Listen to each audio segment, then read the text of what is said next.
Wait, that's happened? The dark history behind Christmas carols. Whenever December rolls in and the first notes of Silent Night drift through the air, it feels like Christmas is supposed to be warm, peaceful, and familiar. But behind those cozy melodies lies a surprisingly dark and tangled but true history. Some of the carols we hum without thinking were shaped by war, rebellion, censorship, and moments so chaotic they barely resemble the holiday spirit we imagine today. Christmas carols weren't always gentle songs meant for fireplaces and hot chocolate. In fact, many began as political statements, acts of resistance, or even songs banned for being too rowdy, too religious, or not religious enough. To understand their strange origins, you have to go back centuries, to a time when Christmas wasn't a quiet family holiday. It was a loud, raucous festival. In medieval Europe, early carols weren't even strictly Christmas songs. They were dance tunes, often performed outdoors by crowds who celebrated winter with a mix of faith, revelry, and occasional chaos. Clergy complained that the songs were too wild. Officials worried they encouraged drinking and disorder. Some towns even banned them outright. And yet, the melodies kept spreading, carried by villagers, traveling musicians, and anyone who wanted a brief escape from the harshness of winter. Then came the Puritans, the same group who would later ban Christmas entirely in parts of England and America. To them, carols were suspicious, sinful, and far too joyful for a holy day. In the mid-1600s, the English government actually outlawed public Christmas celebrations, and with them, the singing of carols. People caught performing them could be fined or punished.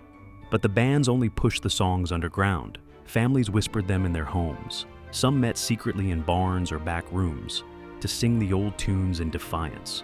For a time, Christmas carols were less a holiday tradition and more a quiet act of rebellion. When Christmas eventually returned to public life, carols came with it. But they had changed. Many of the songs we recognize today were rewritten in the 18th and 19th centuries, reflecting a world shaped by revolution, empire, and new ideas about peace and unity. "O Come, All Ye Faithful" was long rumored to have been a coded message supporting the Jacobite uprising. "God Rest Ye Merry Gentlemen" wasn't originally a polite Victorian melody. It was a rowdy, almost boisterous tune sung by poor workers centuries earlier. Even Silent Night, the gentlest of them all, was born in 1816, in the aftermath of the Napoleonic Wars, written by a young Austrian priest living in a country devastated by conflict. Its message of calm wasn't nostalgic. It was hopeful. It was a wish. In America, the story became even stranger. Jingle Bells, the anthem of Christmas cheer, wasn't written for Christmas at all. It was a song about winter sleigh races, originally performed in a tavern. "We Three Kings" came from a 19th century clergyman who wrote it specifically for children's church pageants, not realizing it would become a global classic. And as immigration reshaped the US, new communities brought their own songs, blending traditions from Germany, Ireland, Africa, the Caribbean, and beyond. Christmas carols became a patchwork of dreams and identities, a musical record of how people adapted, merged, and preserved their cultures.